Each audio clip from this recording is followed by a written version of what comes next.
Une nouvelle session d'actualité du journal sur Scoop FM. Mesdames, Messieurs, bonsoir et bienvenue dans ce journal à la une de l'actualité.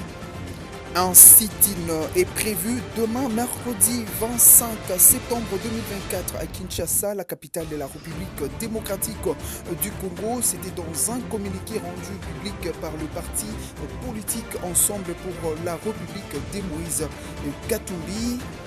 Dans un autre chapitre, au lendemain de ses vacances parlementaires dans son fief électoral, après le début de la session de septembre 2024, le sénateur Salomo Idi Kalonda était chez le gouverneur Jacques Kabula Katoué ce lundi 23 septembre 2024.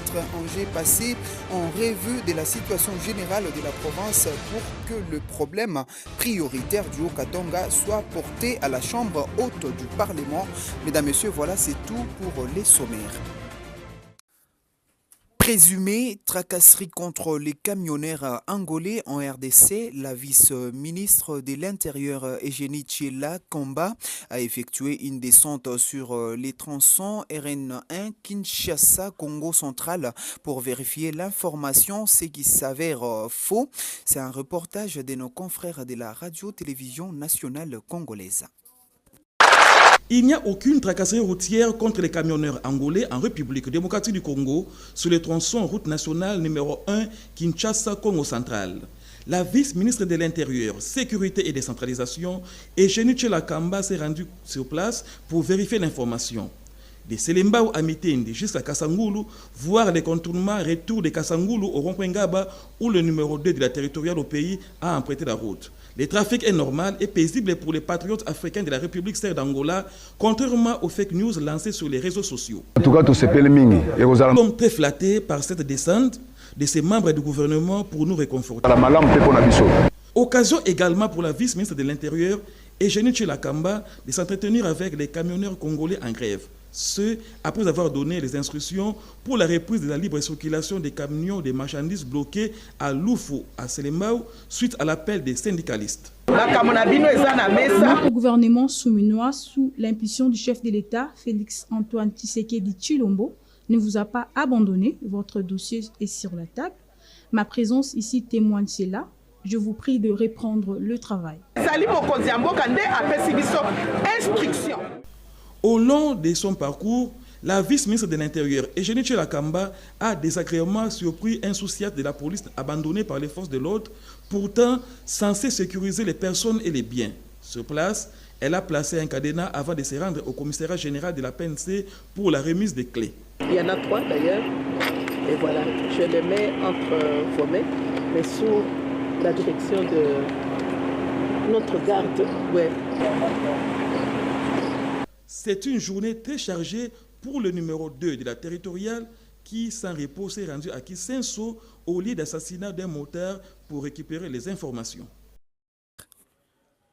L'actualité en bref, l'opposant Moïse Katumbi appelle à la mobilisation pour un sit-in prévu demain, mercredi 25 septembre 2024 à Kinshasa, la capitale de la République démocratique du Congo. C'était dans un communiqué où Moïse Katumbi cite l'arrestation et la détention arbitraire de l'opposant Sef Kikouni depuis le 2 septembre 2024 s'ajoute à une longue liste de faits graves dont l'assassinat de l'honorable Chéribin Okende, la détention des honorables Jean-Marc Kabound, Mike Moukebaï, Daniel Safo et des militants Jackson Sinzaera et Gloire Saasifa et tant d'autres.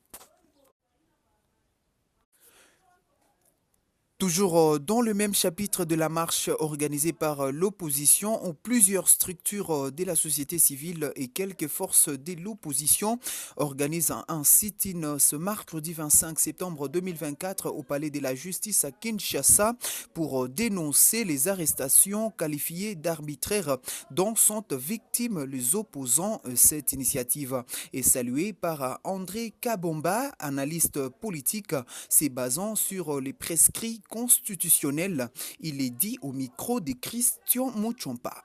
Au regard de la constitution de notre pays, la liberté est un principe et la détention une exception.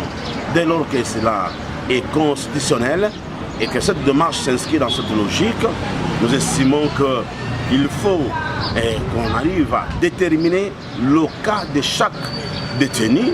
Et s'il faut, et comme on l'a fait pour l'honorable Jean-Marc Abound, même si la condamnation était vraiment excessive, mais sinon, on ne doit pas garder des compatriotes comme Kalamba et Moukebaye pendant une année sans jugement.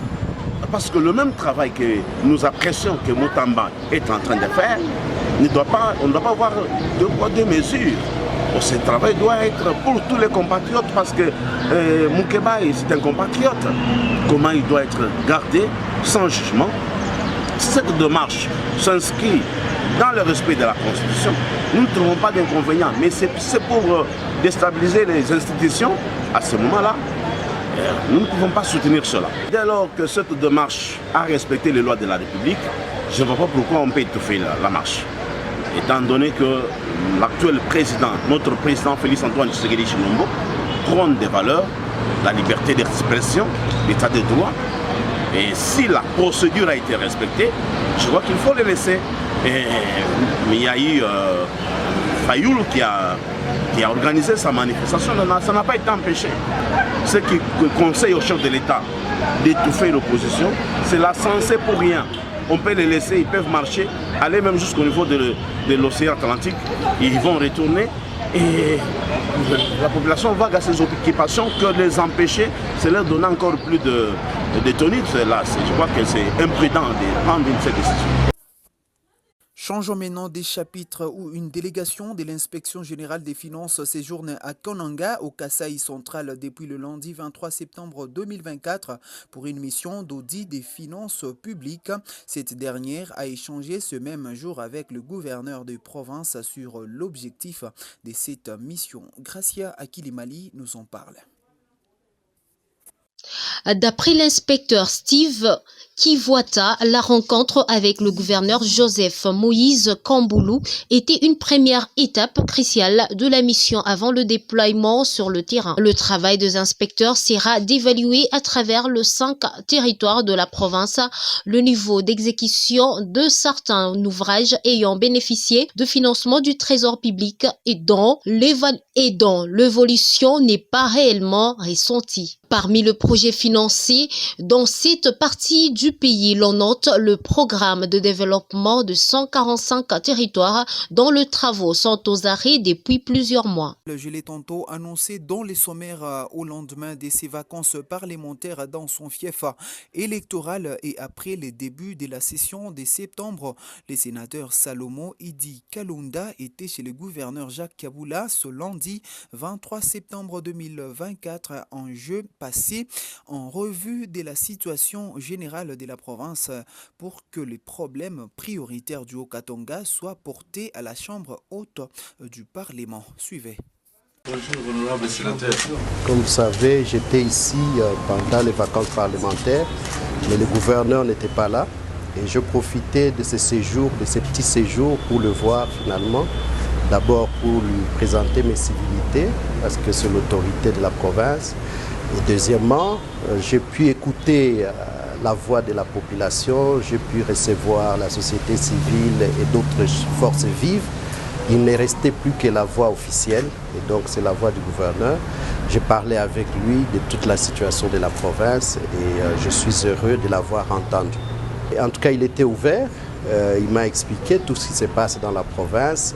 Et je vais maintenant prendre ce que lui il a dit et ce que j'ai reçu de la population pour faire le bilan. Et nous, comme vous savez, nous sommes les relais des provinces. Les sénateurs viennent de provinces et nous devons faire les relais. Et donc le problème que vous connaissez ici, qu'on connaît dans les provinces, nous devons en parler à Kinshasa. C'est ça notre rôle et c'est ce que nous allons faire. Parlant enseignement, dans ce journal, les enseignants des écoles publiques de Kindu au Maniema, du secteur public de la sous-division des Rongu et Isiro dans la province du Haut-Ouélé, ainsi que du secteur public de la province du Congo central s'opposent à la reprise des cours quant à d'autres enseignants décident de suspendre la grève déclenchée depuis la rentrée scolaire 2024-2025. Suivez. Depuis le début de la rentrée scolaire, le 2 septembre, les enseignants des écoles publiques sont en grève. Ils exigent l'amélioration de leurs conditions de vie à travers un salaire décent. Nous sommes dans la province du Kindu au Maniema. C'est un paradoxe. Les écoles privées fonctionnent depuis la rentrée scolaire, mais les écoles publiques ne fonctionnent pas. On nous oblige d'envoyer nos enfants dans les écoles privées. Ils oublient que les écoles privées sont réservées pour les riches, les députés, pour le ministre et pour le président. Nous sommes pauvres. Comment allons-nous faire étudier nos enfants dans de telles conditions, s'interrogent les parents. Quant aux enseignants du secteur public de la sous-division de Roukou et Isiro dans la province Haut-Ouélé ont décidé de suspendre leur mouvement de grève déclenché depuis la rentrée scolaire 2024-2025. Cette décision a été annoncée dimanche 22 septembre dernier après la réunion de l'intersyndicale des enseignants et des autorités du sous-secteur en présence du ministre provincial de l'Éducation. Le communiqué final sanctionnant cette réunion invite les professionnels de la CRE à reprendre le chemin de l'école lundi 23 septembre 2024 pour l'intérêt des apprenants. Après l'analyse et échange de la situation qui prévaut dans notre sous-secteur de l'éducation, vu la nécessité de capitaliser certains avantages socio-professionnels et de faciliter la récolte des éléments qui sont entendus demain, il est demandé à chaque enseignant de se retrouver au sein de son école respective et de répondre les activités scolaires de ce lundi 23 septembre 2024. Peut-on lire dans ses communiqués finaux après la présentation du compte-rendu de l'Assemblée générale. Les États-Unis d'Amérique rejettent les solutions militaires à la crise dans l'Est et priorisent les processus de Luanda. Les porte-parole francophones du département d'État américain a fait le point dans une interview qui lui a été accordée. Suivez. En marge de la 79e Assemblée générale des Nations unies, Johan, porte-parole francophone du département d'État américain, a exprimé la préoccupation des États-Unis face à la crise humanitaire qui résulte du conflit dans cette région, soulignant les soutiens américains aux efforts diplomatiques africains tels que le processus de Luanda et le processus de Nairobi. Il a encouragé les gouvernements de la RDC et du Rwanda à maintenir leur engagement dans des négociations visant à mettre fin à ces conflits. La visite en novembre dernier à Kinshasa de la directrice du renseignement national américain, Avril Haines, et de la secrétaire adjointe pour les affaires africaines, Molly Fee, a été citée comme un signe d'engagement des États-Unis envers la région. Le contexte de ces déclarations s'inscrit dans une période où la 79e session de l'Assemblée générale des Nations unies se déroule à New York.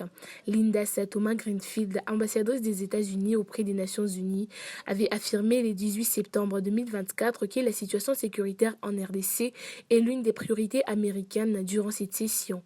Les États-Unis ont joué un rôle clé dans l'orchestration d'une trêve humanitaire au Nord Kivu, où des combats intenses opposent les FARDC aux rebelles du M23 soutenus par Kigali.